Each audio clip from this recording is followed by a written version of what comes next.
ستړی مه شئ دا شاهکار اتمن خیل دی خدای دې وکړي چې روغ جوړ یې. زه په باجوړ کې یم او دا ملا کلي بازار دی. زه چې په کومه اټۍ کې یم نو دا د سڼې سترګې یوه اټۍ ده چې رحیم الله ور پرانیستې ده. د دې کمال او ښه خبره چې ده نو هغه دغه ده چې دلته تاسې راځئ نو کتابونه به هم لولئ او تاسې له به دغه د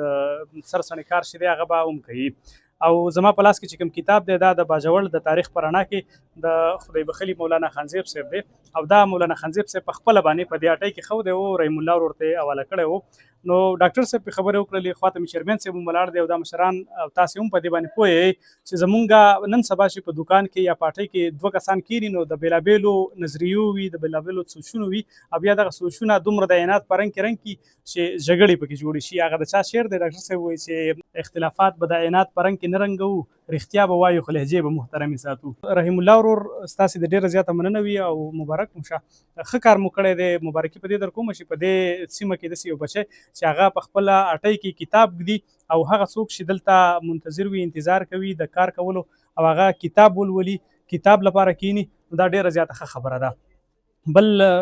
مونږ د داسې وخت سره هم مخ یو چیرمین صاحب او ډاکټر صاحب چې زمونږ کتابونه چې دي نو هغه په فوټپات باندې په ټاټ پتري او په یو رومال او څادر او دسمال باندې پراته دي، خو زمونږ پیزارونه چې دي نو هغه په شیشو کې پراته دي او د کم قام کتابونه چې دي هغه په فوټپات پراته دي او د هغه پیزارونه په شیشو په المارو کې په شوکیسونو کې پراته دي، نو هغه هېڅکله هم ترقي نشي کولی. تاسې نن وخت کې لاړ شئ، د کتاب اهمیت او قدر او قیمت چې دی دا په هر ځای کې شته دی، په هر ملک کې شته دی، هېڅکله هم نه ورکېږي. که څومره هم دنیا نوي شي، پرمختللي شي، نو د کتاب په بنا باندې تللی ده او هغوی پرمختګ کړی دی، که چین دی، که روس دی، که امریکا ده او که څومره هم نړیوال قوتونه دي، نو د کتاب یو خپل اهمیت، خپل ارزښت دی. ټولو ناول خدای بخلی خانزیب مولانا دې الله وبخي، چونکې یو د علم دریاب و، د علم یو سمندر زموږ نه ظالمانو شهید کو، نو رب دې موږ د نورو داسې مسلو نه وساتي. او په ټول پښتونو لس غږ کومه چې د مولانا خانزیب لاره دې خپله کړي، همدغه د ترقۍ، همدغه د خوشحالۍ لاره ده. او د رحیم الله ورور مننه کو، بلکې د روزګار چې دی فخر افغان باچا خان بابا به دا خبره کوله چې قصبګر خلک چې دی دا موږ ته شین سترګې پیرنګي سپک کړی دي، بلکې قصب ته درانخت ورکول، قصب ته عزت ورکول، هغه که هر څوک دي هغوی ته لکه جولا موږ هغه چاته وایو چې هغه به کپړه جوړوله، نو دا خلک او استاد ځان چې کوم دي چې موږ ته سرسڼه جوړوي، نو دا خلک موږ ته پیرنګي سپک کړي دي. چونکې د باچا خان بابا هغه قول دی چې دې خلکو له درنښت ورکوي، دې قصبګرو له عزت ورکوي چې دا قصبګر نه چمیار نه نو ته به خپې بل خپې ګرځي، جولا نه ستا به کپړه نه، ته به لغړ ګرځې، ته به څومره بد ښکارې، خو که استاز نه ستا ویښتو ستا هر څه به ببر ببري، نو ته به یو ځناور ښکارې. لهذا دې خلکو له درنښت ورکول دي. او زه بیا مننه کوم، شکریا یې ادا کوم چې دوی موږ خپل دوکان ته راوستو. ډېره مننه، ډېره مننه. دا خبره بیا ریپیټ کول وغوښتل چې کوم داسې کسان وي چې هغه د خپل کاروبار سره داسې سوچ لري چې د خپل کاروبار یو پازیټیو او سایډ د هغه خپل په خپل ځای باندې جوړي او په سایډ باندې ورڅخه یو داسې کار کوي چې هغه په یو اجتماعي طور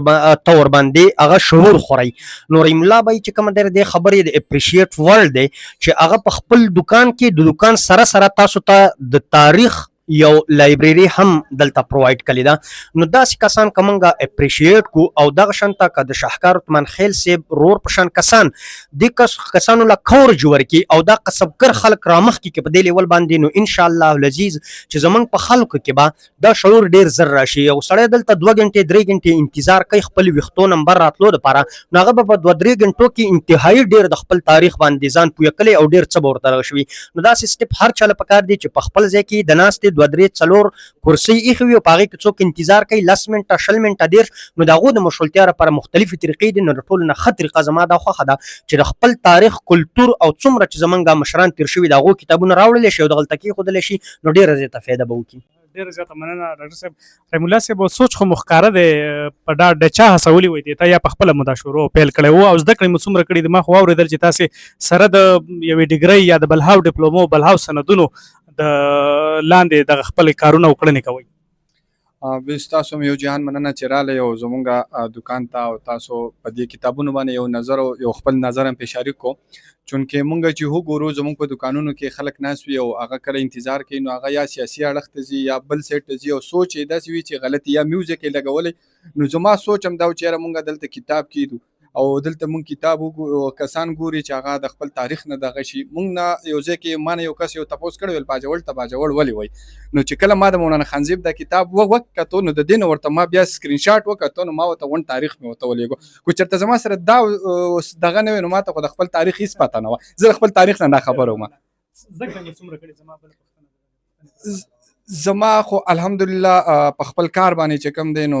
زه په پېښور کې ما هم د دې یو زده کړه کړې ده چې د هغې ما